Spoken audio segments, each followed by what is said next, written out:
So hello everyone, आज हम discuss करने वाले हैं about the contribution of micro organisms in different industries. सबसे पहले अगर हम बात करें कि जो माइक्रो ऑर्गेनिजम्स होते हैं वो बहुत ज़्यादा इम्पॉर्टेंट है और हमारी डे टू डे लाइफ में वो हेल्प करते हैं। जो हमारे कॉमन प्रोडक्ट्स हैं जैसे कि कर्ड है, toddy, cheese, your beverages, enzymes, organic acids, ये सारे के सारे जो प्रोडक्ट्स हैं वो माइक्रो ऑर्गेनिजम्स की हेल्प से ही बनाए जाते हैं। सो अब हम डिफरेंट इंडस्ट्रीज़ वाइज देखेंगे कि उनकी क्या क्या इंपॉर्टेंस है। सबसे पहले है हेल्थ इंडस्ट्री। तो माइक्रो ऑर्गेनिजम्स को वैक्सीन प्रोडक्शन के लिए यूज़ किया जाता है। वैक्सीन बनाने के लिए हम क्या करते हैं, माइक्रो ऑर्गेनिजम्स का यूज़ करते हैं। तो वैक्सीन कैसे बनाई जाती है? वैक्सीन कैसे बनाई जाती है कि जो भी आपका पैथोजन होता है, जो भी आपका पैथोजन है, सपोज़ कोई बैक्टीरियल डिजीज़ है या कोई वायरल डिजीज़ है, तो वो जो बैक्टीरिया है या वो जो वायरस है उसकी हम वीक फॉर्म या फिर उसकी हम किल्ड फॉर्म को बॉडी के अंदर इंजेक्ट करते हैं, जिसकी वजह से इम्यून रिस्पॉन्स क्रिएट होता है। तो इस तरीके से वैक्सीन्स का डेवलपमेंट में माइक्रो ऑर्गेनिजम्स यूज़ होते हैं। For example, vaccine against cholera, plague, typhus, Q fever, influenza, tuberculosis. और भी बहुत सारी ऐसी वैक्सीन्स हैं जो कि हमने माइक्रो ऑर्गेनिजम्स की हेल्प से बनाई है। Next is the antibiotics. So antibiotics वो सब्सटेंसेस होते हैं that destroy or inhibit the growth of bacteria और similar microorganisms. So antibiotics जो होते हैं वो ऐसे केमिकल सब्सटेंसेस होते हैं which are produced by some microbes and they can kill or they can retard the growth of the disease causing microorganism. Penicillin जो था that was the first antibiotic जो कि अलेक्जेंडर फ्लेमिंग ने discover किया था। जो पेनिसिलिन सबसे पहले डिस्कवर हुआ था, which was the antibiotic जो कि सबसे पहले डिस्कवर हुआ था, that was the penicillin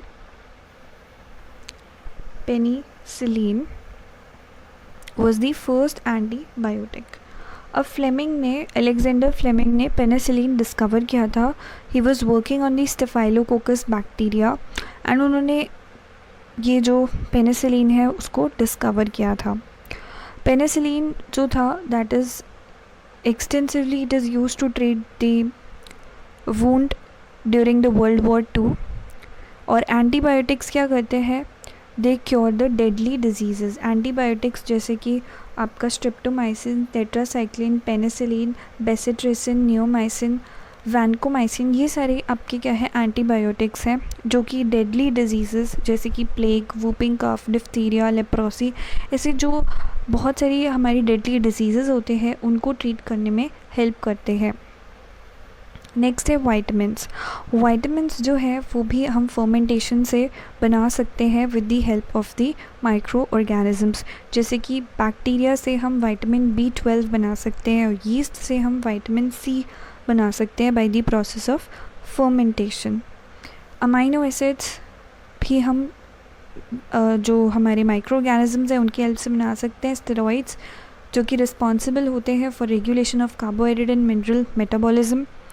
then your probiotics क्या होते हैं, लिविंग माइक्रो ऑर्गेनिजम्स होते हैं that provide health benefits when consumed.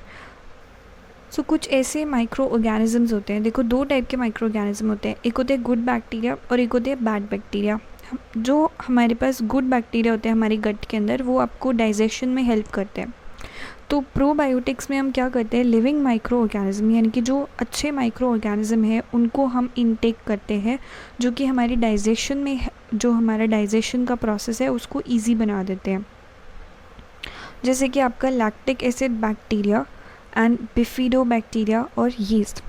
जो आपका लैक्टिक एसिड बैक्टीरिया होता है वो कर्ड के अंदर प्रेजेंट होता है। सो वो हमारे स्टमक में जो डिजीज़ कॉजिंग माइक्रो ऑर्गेनिजम्स है उसको रिड्यूस करता है। Then enzyme production. एंजाइम्स जो होते हैं वो हम माइक्रो ऑर्गेनिज्म से बना सकते हैं। जैसे कि लिपेज जो है, lipase is used in the detergent formulation and it helps in removing the oily stains from the laundry.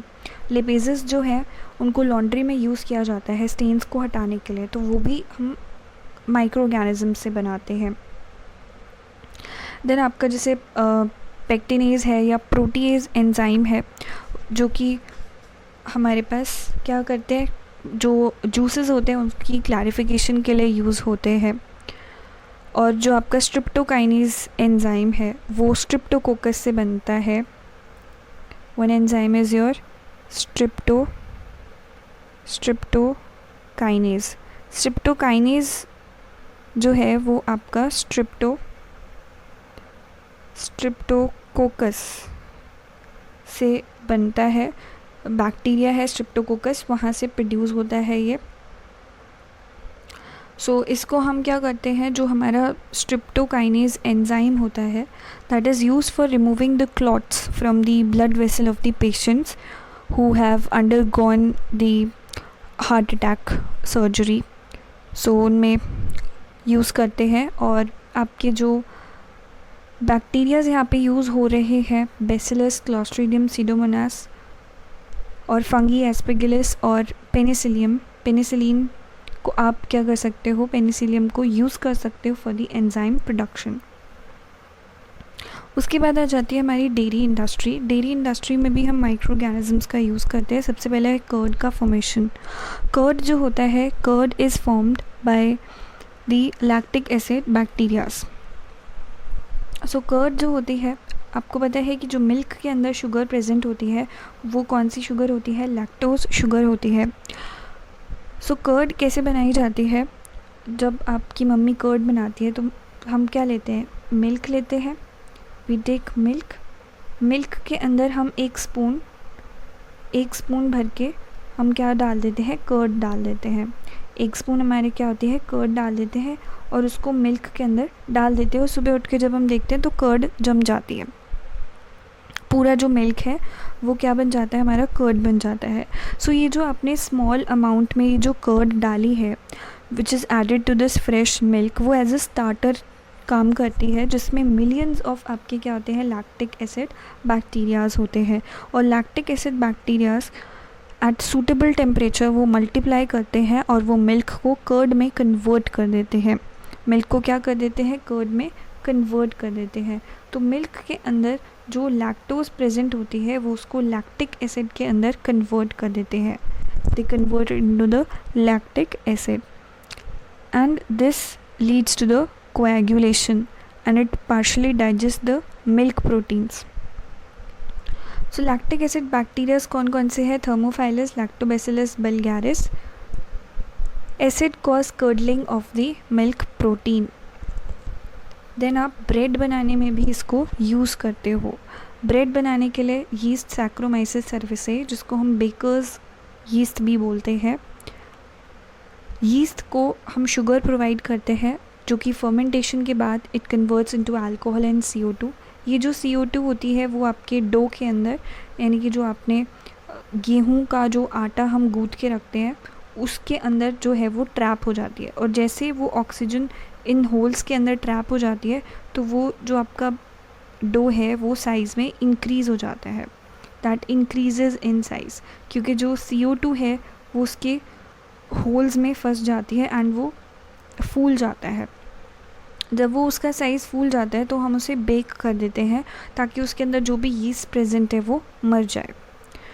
और फिर आपकी स्लाइसेस में फिर हम उसको कट कर देते हैं। देन आपका चीज़ का प्रोडक्शन। सो चीज़ के प्रोडक्शन में भी हम किसका यूज़ करते हैं, माइक्रो ऑर्गेनिजम्स का यूज़ करते हैं। पार्शियल डिग्रेडेशन ऑफ मिल्क होता है चीज़ में, कर्ड बनाई जाती है, फिर उसको हीट करा जाता है और उसमें से जो वे है, यानी कि जो आपका वाटरी पार्ट होता है जिसको हम वे बोलते हैं, उसको हम रिमूव कर देते हैं। बहुत सारी टाइप की आपकी चीज़ होती है।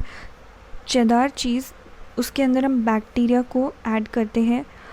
रोक्योफोर्टी चीज़ आपकी फंगी, पेनिसिलिन रोक्योफोर्टी से बनती है। कैमम्बर्ट चीज़ आपके बैक्टीरिया और फंगी दोनों हम डालते हैं, उसके बाद कैमम्बर्ट चीज़ बनती है। स्विस चीज़ प्रोपायोनी बैक्टीरियम शर्मानी से बनती है। और ये जो स्विस चीज़ होती है इसके अंदर बहुत बड़े बड़े होल्स होते हैं due to the CO2 production. Next आता है टॉडी। टॉडी जो है एक ट्रेडिशनल ड्रिंक है सदर्न इंडिया की, and it is made by fermentation of sap from the palm trees by bacteria, and it is a very refreshing drink which can be used for the production of jaggery or vinegar also. So आपके इसके बाद beverage industries, जो आपका saccharomyces सर्वे से आपने यहाँ पे पढ़ा बेकर्स यीस्ट के बारे में। सो दिस सैक्रोमाइसिस सर्विस है, इसको हम कहाँ कहाँ पे यूज़ कर सकते हैं? इडली बनाने में, इडली, आपका डोसा बनाने में, ब्रेड बनाने में हम यूज़ कर सकते हैं। नेक्स्ट आते हैं बेवरेज इंडस्ट्री। बेवरेज इंडस्ट्री सबसे पहला है wine, undistilled product of fruit juice, और यहाँ पे जो वाइन होती है वहाँ पे हम ग्रेप्स यूज़ करते हैं। फर्मेंटेशन किससे हो रही है? सैक्रोमाइसिस सर्विसेज से होती है। तो हम सबसे पहले क्या करते हैं, जो हमारे ग्रेप्स होते हैं उसको क्रश कर लेते हैं, फिर उसकी फर्मेंटेशन होती है, और फिर उसकी टैंकिंग होती है, और फिर मैच्योरिंग होती है। मैच्योरिंग क्या होती है? उसके बड़े बड़े ऐसे करके टैंक्स होते हैं वुडन के, उसमें उसको स्टोर कर दिया जाता है जो हमारी वाइन है सालों तक, ताकि उसका फ्लेवर इंक्रीज़ करने के लिए, फ्लेवर अच्छा करने के लिए। तो मैच्योरेशन होती है, उसके बाद फिनिशिंग होती है, उसको बॉटल्स में पैक कर दिया जाता है। बहुत सारी टाइप की वाइन्स होती हैं, red wine, dry wine, sweet wine, sparkling wine, जैसे शैम्पेन हो गया। फिर आती है बियर। बियर जो होती है वो कैसी बनाई जाती है? अनडिस्टिल्ड प्रोडक्ट है, बार्ले का यूज़ किया जाता है सैक्रोमाइसिस सर्विसे या फिर सैक्रोमाइसिस वेवेरम आप यूज़ कर सकते हो। सबसे पहला प्रोसेस होता है माल्टिंग, और फिर होता है मैशिंग, देन फर्मेंटिंग, मैच्योरिंग, और फिर फिनिशिंग। एग्जाम्पल है बॉक बियर, डार्क कलर की होती है, एले पेल कलर की होती है, सीरियल बियर। देन आपके पास है विस्की। विस्की जो है डिस्टिल्ड प्रोडक्ट है जो कि फर्मेंटेड ग्रेन से बनाई जाती है। स्कॉच विस्की 3 साल तक मैच्योरेशन होती है। जापान विस्की राइस की फर्मेंटेशन से बनाई जाती है। रम आपके शुगर केन के फर्मेंटेशन से बनाई जाती है, एंड इसको आइसक्रीम और कैंडीज़ के प्रोडक्शन के लिए भी यूज़ किया जाता है। ऑर्गेनिज्म वही सैक्रोमाइसिस सर्विस से यहाँ पर यूज़ होता है। वोडका, पोटैटोज़ का फर्मेंटेशन होता है बाय यीस्ट, उससे वोडका बनता है। देन सिंगल सेल प्रोटीन्स क्या होते हैं? माइक्रो ऑर्गेनिजम्स जैसे कि फंगी, यीस्ट, एल्गे, बैक्टीरिया, उनमें बहुत ज़्यादा प्रोटीन कंटेंट होता है। सो हम उनको क्या करते हैं, जो भी हमारी वेस्ट जगह होती है जहाँ पे आप खेती भी नहीं कर सकते, कोई क्रॉप नहीं उगा सकते, तो ऐसी जगहों पे हम क्या करते हैं, इनको ग्रो कर सकते हैं। एंड ये बहुत ज़्यादा हाई प्रोटीन कंटेंट इनके अंदर होता है, जैसे कि fungi Aspergillus niger, Rhizopus, yeast Candida utilis और सैक्रोमाइसिस सर्विसे, और बैक्टीरिया जैसे कि सीडोमोनास और लैक्टोबैसिलस हम यहाँ पर यूज़ कर सकते हैं। देन आपका वाटर ट्रीटमेंट में हम यूज़ कर सकते हैं, सीवेज के ट्रीटमेंट में। सो सीवेज का जो ट्रीटमेंट होता है वो किस तरीके से होता है? सीवेज क्या है? जो वेस्ट वाटर हमारे घरों से जाता है उसमें ह्यूमन एक्सक्रीटा भी होता है, तो उसमें जो large quantity of organic matter है, पैथोजेनिक माइक्रो ऑर्गेनिजम्स है, तो उसको हम नेचुरल बॉडीज़ में डायरेक्टली नहीं डाल सकते। इसलिए हमें क्या करना पड़ेगा, उसको लेस पोल्यूटिंग बनाना पड़ेगा, राइट, और उसके बाद हम उसको डिस्पोज ऑफ कर सकते हैं। तो इसके लिए हम सीवेज ट्रीटमेंट प्लांट्स हमारे पास होते हैं। सबसे पहला स्टेप जो होता है उसमें क्या होता है कि फ़िज़िकल रिमूवल होता है लार्ज और स्मॉल पार्टिकल्स का। ये सीवेज ट्रीटमेंट प्लांट का मैंने डिटेल वीडियो बना रखा है, अगर आपने नहीं देखा है तो लिंक डिस्क्रिप्शन में मिल जाएगा। सो अभी मैं आपको ओवरव्यू बता देती हूँ कि जो प्राइमरी ट्रीटमेंट होता है उसमें हमने फ़िज़िकल रिमूवल करना है। जो भी मोटी मोटी चीज़ें आपको सीवेज के अंदर दिख रही हैं उसको हम सेपरेट आउट कर लेते हैं। उसके बाद जो आपका प्राइमरी इफ्लुएंट होता है उसको हम सेकेंडरी ट्रीटमेंट के लिए लेके चलते हैं। सेकेंडरी ट्रीटमेंट आपका बायोलॉजिकल ट्रीटमेंट होता है। सो जो प्राइमरी इफ्लुएंट होता है that is passed into the large aeration tanks.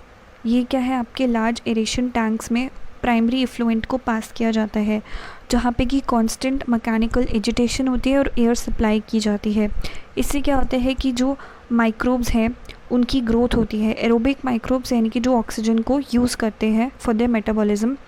सो वो फ्लॉक्स में वो कन्वर्ट हो जाते हैं। फ्लॉक्स का मतलब है masses of bacteria which are associated with fungal filaments to form a mesh like structure. So अब ये जो माइक्रो ऑर्गेनिजम्स हैं वो क्या करेंगे, they will consume major part of the organic matter in the effluent while they are growing. जिससे क्या होता है, जब वो जो आपने वेस्ट वाटर था उसके अंदर जो भी ऑर्गेनिक मैटर था उसको कंज्यूम करना शुरू करेंगे, तो आपके जो BOD है, बायोकेमिकल ऑक्सीजन डिमांड है, वो क्या हो जाती है, कम हो जाती है। एंड जब BOD जो है सीवेज की कम हो जाती है तो एफ्लुएंट को हम सेटलिंग टैंक के अंदर पास करते हैं। Then it is passed into the settling tank. Settling tank में क्या होता है कि जो आपके बैक्टीरियल फ्लॉक्स हैं, जो मैश लाइक स्ट्रक्चर्स आप देख रहे थे, वो सारे के सारे नीचे सेटल डाउन हो जाते हैं और जो सेडिमेंट होता है उसे हम एक्टिवेटेड स्लज बोलते हैं। अब ये जो एक्टिवेटेड स्लज होता है उसे हम एनारोबिक स्लज डाइजेस्टर्स में भेजते हैं। ये जो डाइजेस्टर्स होते हैं एनारोबिक स्लज डाइजेस्टर, इसके अंदर एनारोबिक बैक्टीरियाज होते हैं। एनारोबिक बैक्टीरियाज क्या करते हैं, यहाँ पर anaerobic bacterias will digest the bacteria fungi जो आपके एक्टिवेटेड स्लज में प्रेजेंट थे। एंड जब ऐसा होता है तो यहाँ पे बहुत सारी गैसेस निकलती है, जैसा methane, hydrogen sulphide, carbon dioxide, जो कि आपकी बायोगैस फॉर्म करती है। उसके बाद है कॉस्मेटिक इंडस्ट्री। माइक्रो ऑर्गेनिजम्स को आप कॉस्मेटिक इंडस्ट्रीज़ में भी यूज़ कर सकते हो, जैसे साइक्लोडेक्स्ट्रिन जो होता है, it is used as odour control in talcum. आपका जो पाउडर्स होते हैं, डाइपर्स, पैड्स, नैपकिन्स में ये जो केमिकल है साइक्लोडेक्स्ट्रिन, वो हमारा ऐड करा जाता है ताकि आपको स्मेल ना आए। और ये कहाँ से लिया जाता है, बैसिलस सबटिलिस बैक्टीरिया। उसके बाद है आपका बायोसर्फेक्टेंट्स जो होते हैं वो कॉस्मेटिक प्रोडक्ट्स की मैन्युफैक्चरिंग में हेल्प करते हैं और ये भी हमारे बैक्टीरिया और फंगी से प्रोड्यूस होते हैं। हाइलुरोनिक एसिड जो कि क्या करता है, कॉस्मेटिक सर्जरी में यूज़ होता है और स्किन को मॉइस्चर देने में हेल्प करता है, रिंकल्स को रिड्यूस करता है, झुर्रियों को रिड्यूस करता है। और ये कहाँ से मिलता है, Streptococcus. Next is lactic acid. Lactic acid जो होता है वो दही के अंदर प्रेजेंट होता है। ये स्किन को क्रीमी टेक्सचर देता है, स्मूथ बनाता है। फंगस जैसे कि राइजोपस लैक्टिक एसिड बनाता है और आपके जो लैक्टिक एसिड बैक्टीरियाज हैं वो भी लैक्टिक एसिड बनाते हैं। सीरामाइड्स जो होते हैं स्किन को हाइड्रेशन प्रोवाइड करने में हेल्प करते हैं, यंग रखते हैं। फंगल स्पीशीज़ जैसे कि कैंडिडा, एल्बिकन्स, एगैरिकस, इसको हम यूज़ करते हैं। एंटीऑक्सीडेंट्स क्या करते हैं, आपकी स्किन को गार्ड करते हैं, एंटी एजिंग होते हैं, बुढ़ापा देर से आता है ये क्रीम यूज़ करने से, मतलब थोड़ा सा कम हो जाता है। एग्जाम्पल गैलिक एसिड जो कि एस्परगिलस नाइगर से प्रोड्यूस होता है, और ट्रेहेलोस जो कि मशरूम्स में होता है और इसको मॉइस्चराइजर्स में यूज़ किया जाता है। देन आपकी बायोफ्यूल इंडस्ट्रीज़ में भी माइक्रोब्स को यूज़ किया जाता है। Ethanol production, sugar fermentation by yeast कौन सा, सैक्रोमाइसिस सर्विसे। बायोडीजल जो कि एक नॉन पेट्रोलियम बेस्ड फ्यूल है, उसको हम कैसे बनाते हैं, animal plant source by esterification of the triglycerides, methanol. ये जो हमारा बायोडीजल है वहाँ पे हम स्ट्रेप्टोमाइसिस, एसाइंटोमाइसिस का यूज़ करते हैं। हाइड्रोजन जो है वो क्लीनेस्ट बायोफ्यूल है जो कि हमारे साइनोबैक्टीरिया से हम इसका यूज़ कर सकते हैं, साइनोबैक्टीरिया का। बायोगैस प्रोडक्शन में methanogens found in the anaerobic sludge, जो भी मैंने सीवेज ट्रीटमेंट में आपको बताया था, वहाँ से क्या बन रही थी, बायोगैस बन रही थी जहाँ पे मीथेन, CO2 और hydrogen. Next is agriculture industries में हम यूज़ कर सकते हैं हमारे डिफरेंट माइक्रो ऑर्गेनिजम्स को। सबसे पहले अगर हम देखें दैट इज़ बायोफर्टिलाइज़र्स।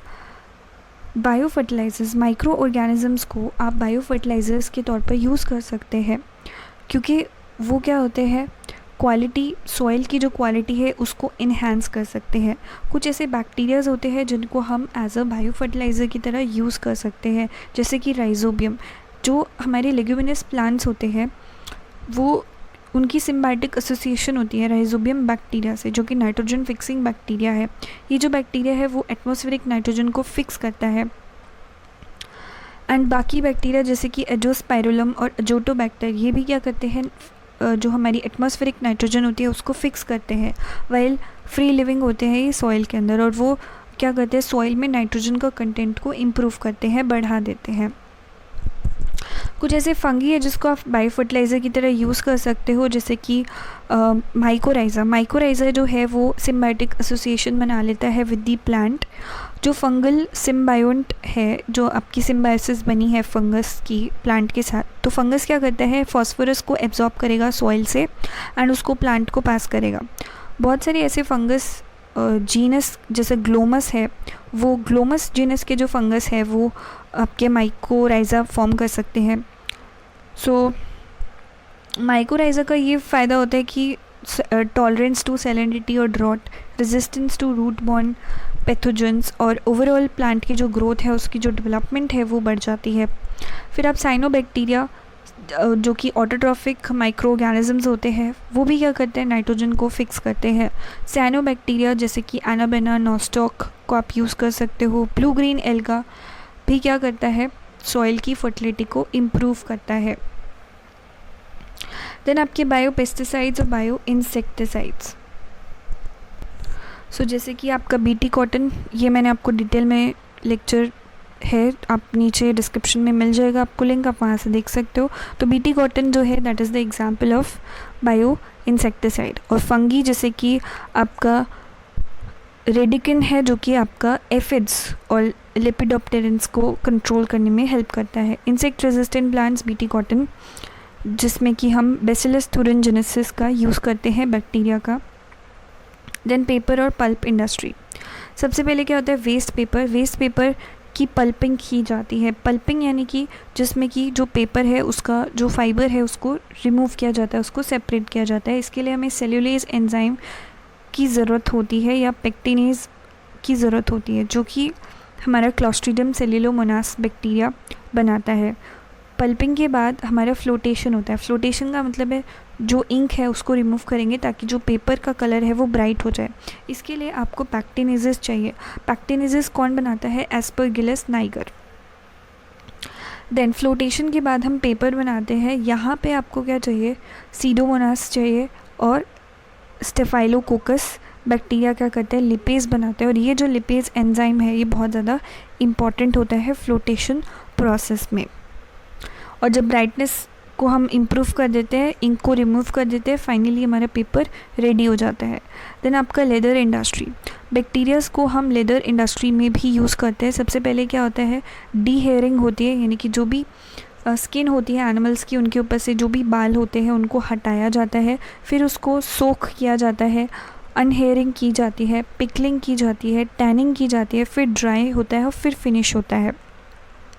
सीडोमोनास को हम यूज़ करते हैं टैनिंग के प्रोसेस में। टैनिंग एक ऐसा प्रोसेस होता है जिसमें कि हम स्किन को, जो आपकी एनिमल्स की ऊपर की जो स्किन होती है उसको हम ट्रीट करते हैं जिससे कि हमें लेदर मिलता है। प्रोटीन के स्ट्रक्चर को, जो स्किन होती है उसमें प्रोटीन्स होते हैं, उनके स्ट्रक्चर को हम ऑल्टर करते हैं with help of the bacteria. Certain enzyme जैसे कि protease, lipase are also added. और आपको पता है प्रोटीज, लिपेज ये सारे आपके बैक्टीरिया से बनते हैं। बेसिलस, माइक्रोकोकस, स्टेफाइलोकोकस बैक्टीरिया से ये बनाए जाते हैं। So these were the different microorganisms contribution in different industries. So that's all for today. If you like the video, do share it with your friends and don't forget to subscribe the channel for more updates. Thank you and have a wonderful day.